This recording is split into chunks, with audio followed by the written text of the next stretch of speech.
Hi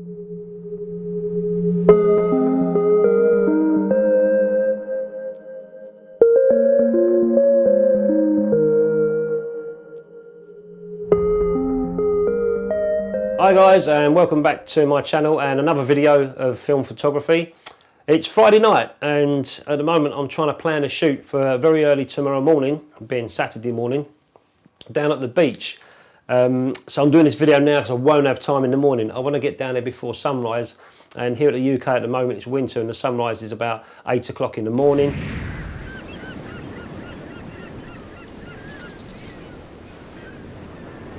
So in the morning I'll just have a quick coffee, bosh, off down to the beach. And the planned shoot, I'll be shooting the Mamiya 645 medium format camera.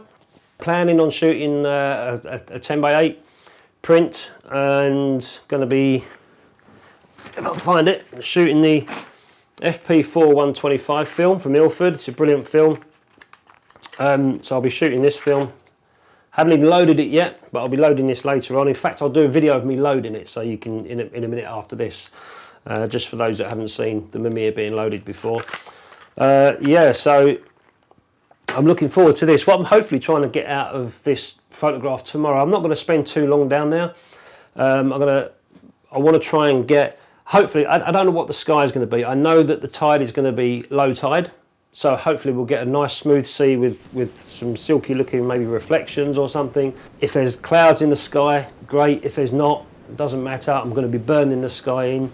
The bottom, the sandy area, I'm going to be burning that in as well. So we're just going to really kind of concentrate on the reflection of the sea and the centre horizon on the photograph. So that's kind of in my mind.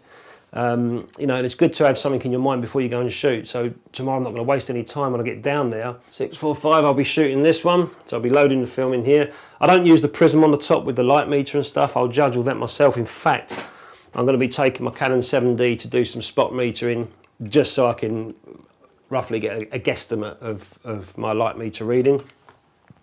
So yeah, this is the camera I use. This is the viewfinder down here, so I'll be looking here. And I'll be shooting landscape. I'm not going to shoot portrait, I'm going to be shooting landscape. And the lens I'm using on this is a Mamiya Secor.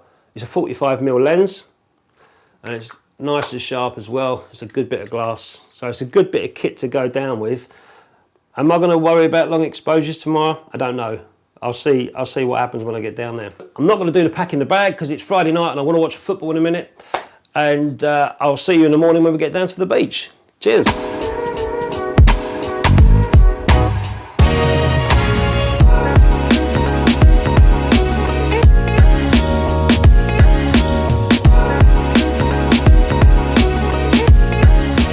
So here we are at Sandown Pier on the Isle of Wight. It's taken me about 10 minutes from my home to get here. It's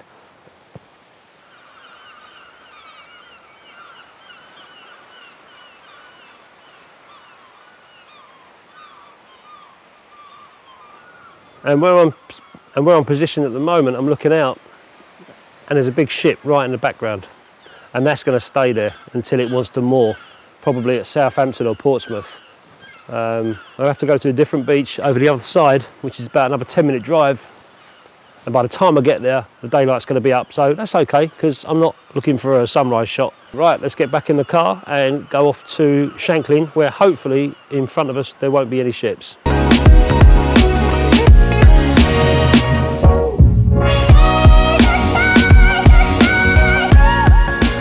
Okay, so I'm now on another beach, and it's taken me about another 5 minutes or so to get here, park up, get all my kit out, get the camera back on again. Anyway, let's move on. So let's get the Mamiya on this tripod here, and I've also dragged this nice bit of driftwood from the top of the beach down here.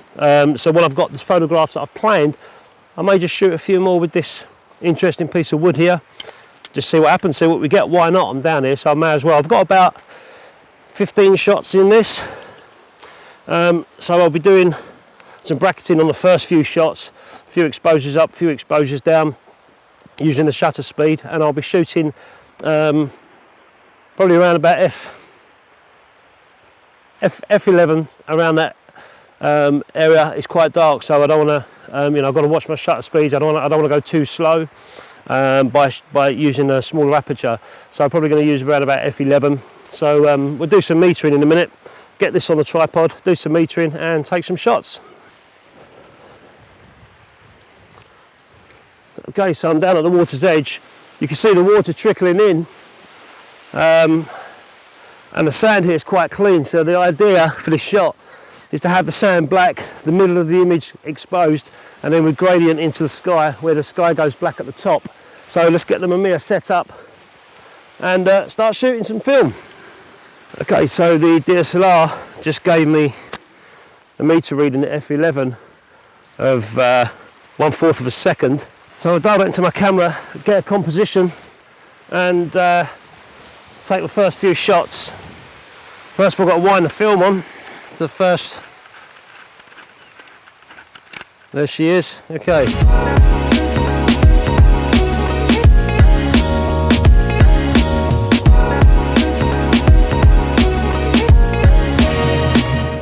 Now you can see the tripod sinking.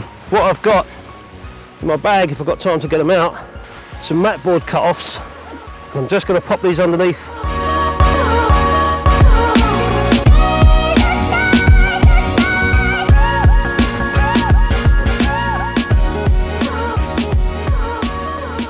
Yeah, I had to change beaches because of the boats out in the background. I didn't get any boats in these shots, so I'm really pleased I did that. I'm also pleased that I found that log over there, or which was over there, and I dragged it down. I'm glad I found that, made it a little bit interesting. And the battery's just starting to run out on the Mamiya, which is a shame, and it's caused me a little bit of grief. So a new battery in the Mamiya. But let's get back to the darkroom. I'm going to develop this film, see what we've got, and hopefully from this morning I haven't wasted any time and I'll be able to make a nice beautiful print out of it. Like I said, what I'm hoping for, really the whole plan was to get this dark sand, dark sky and something in the middle, especially that horizon that we can see. Hopefully you're picking it up on the camera there. So yeah, let's get back and see what we've got. So the first thing we've got to do is get the film out the back of the camera. So we'll just take it off, put the camera to one side, and I've already rewound the film back just by twiddling it and twiddling it and twiddling it. Open it up, and there's the film inside. This is like a little sticky tab. Wet it with water, stick it round, and it tells you that it's exposed, which means it's a film ready to be developed. Now I've got my film ready to be put into the reel. That's the reel for medium format for 120. You see it fits there, and that's what I use for 35mm. You can see the difference in size. So what I'll be doing in the dark in a moment, which you won't be able to see, is I'll put the medium format, I'll open it up, thread the start of it through here, and ratchet it all the way onto the reel, put in the tank, close the lid, screw it on, and then that'll be light tight, ready to put my chemicals in. I'm going to be stand developing this film using my rod knoll. I've got my fix and my stock already pre-mixed. I'm going to mix this fresh. So the stand development will take about an hour and 15, an hour and 20 minutes at 1 part rod knoll to 100 parts water. Okay, so I'm back from the darkroom now, just a few minutes, and I've got the 120 film sitting inside the tank. This is the remainder of it. You can see that's the sleeve of the 120 film. So let's just give this a quick wash. Okay, so I've now got my water inside here. It's just clean water, pre-boiled from the kettle earlier on today. That messy blue stuff, look at that. Okay, so I've got my jug of water now, so all I need to do is mix the rod knoll in, give it a little movement there, and I need to put 9 millilitres inside to go with the 900 millilitres of water. There's 5, there you go, 9 millilitres of rod knoll, mix up, good stir, developer in now. put the whole lot into the tank and that will cover the film. And then we'll just gently invert for the first 30 seconds. Okay, give it a tap, get all the air bubbles off the film, and we'll let that stand now, and then get all this nasty developer off the kitchen top there before the wife comes home and goes crazy.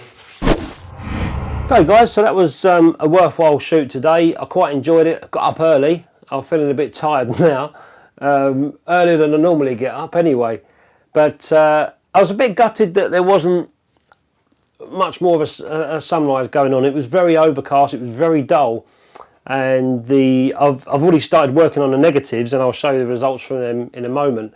But I found that, you know, you're black and white, you've got dull sky, a dull sea, and a dull sand. So it's very, the whole scene is very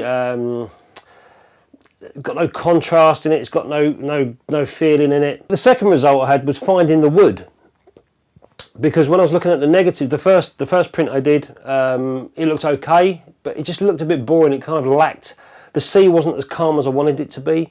But so the first photograph, or the first negative, it lacked interest. But when I found the wood and threw that in the scene, all of a sudden it all changed. You know, the composition was the same. The only difference is I pulled some wood over and gave a focal point to the photograph. My initial focal point was the horizon, but it didn't kind of work out for me today. But I managed to come in the darkroom and do some printing. So I'll just show the results from that print. So you can see the results I've been working on. These are the two main 10x8s that I printed.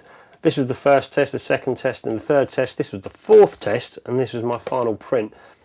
So this was the first test strip. I placed the test strip along the area that I wanted to highlight, which was the middle of the image, and I did it in increments of 5 seconds. We've got 5, 10, 15, 20, 25, 30. And to my surprise, 5 seconds was the best.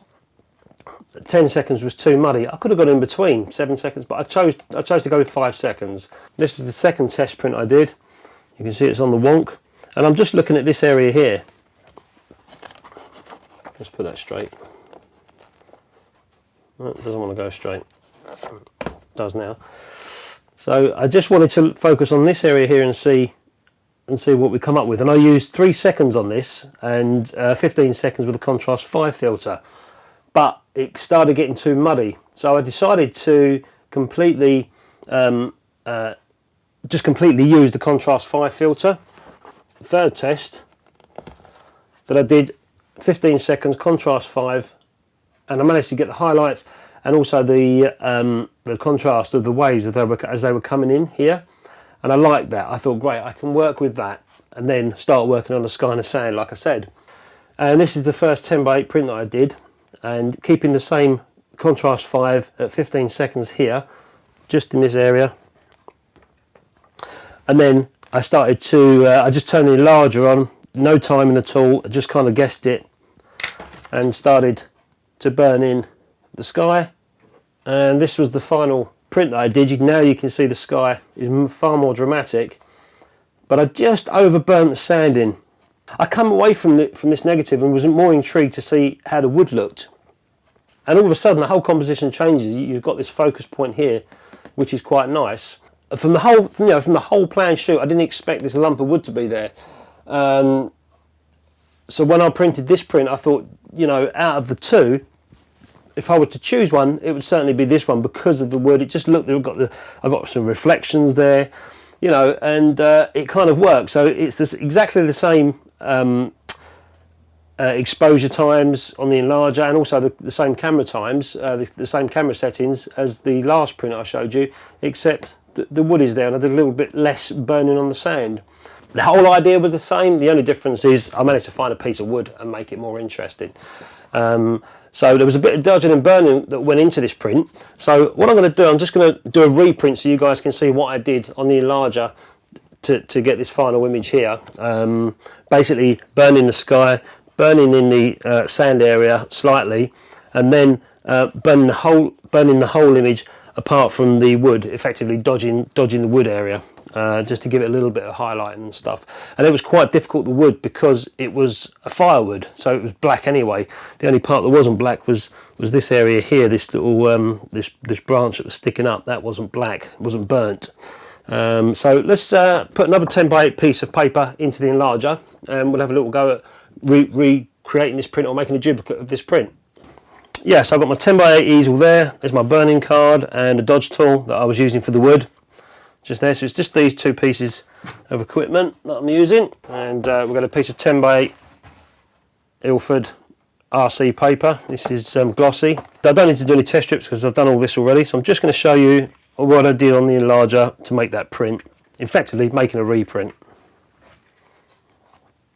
Okay, holding the paper by the edge, and it goes into the easel. Okay, the contrast filter's in, so we're going to go for 15 seconds. Just let it go for 15 seconds, and I'll speed this up now and get onto the burning and the dodging. And I just turn the enlarger on. It's on now. Come down and start burning in for about a minute, and just slowly coming up.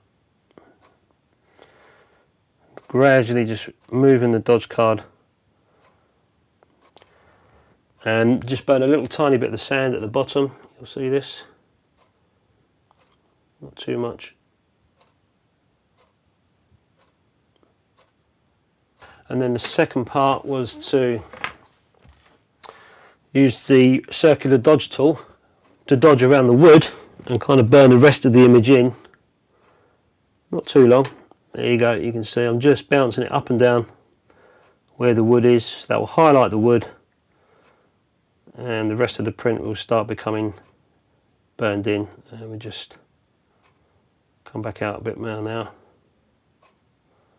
kind of creating a vignette look, which is what I like, and just into the developer where the magic happens. It's always interesting, no matter how long you've been in the darkroom, it's always interesting to see your print start coming together like this. Yeah, from our initial planned idea last night, we've got the horizon, and this time we brought the piece of wood into the scene. I've dodged the wood a bit more, so we've kind of got this little halo effect going on, which draws your attention to the wood. We've still got all the detail in the whole photograph: the sky, the sand, the water, the horizon. Got a little boat. There he is. That's the same boat that we saw at the other side of the beach. This time it's not in the middle, it's right over here. If I wanted to crop it out, I could. Doesn't bother me that much sitting there. It would have done if it was in the middle. Okay, so there you go. It's a little planned shoot early in the morning till late at night in the darkroom, getting these prints done. I hope you enjoyed it. Thanks very much for watching. Please like the video, and if you haven't already, please subscribe to my channel. I've got more ideas coming up that I'm going to be doing. And it's nearly Christmas, so happy Christmas, guys. Whatever you're doing, have a great time, be safe, and I'll see you in the new year. Cheers.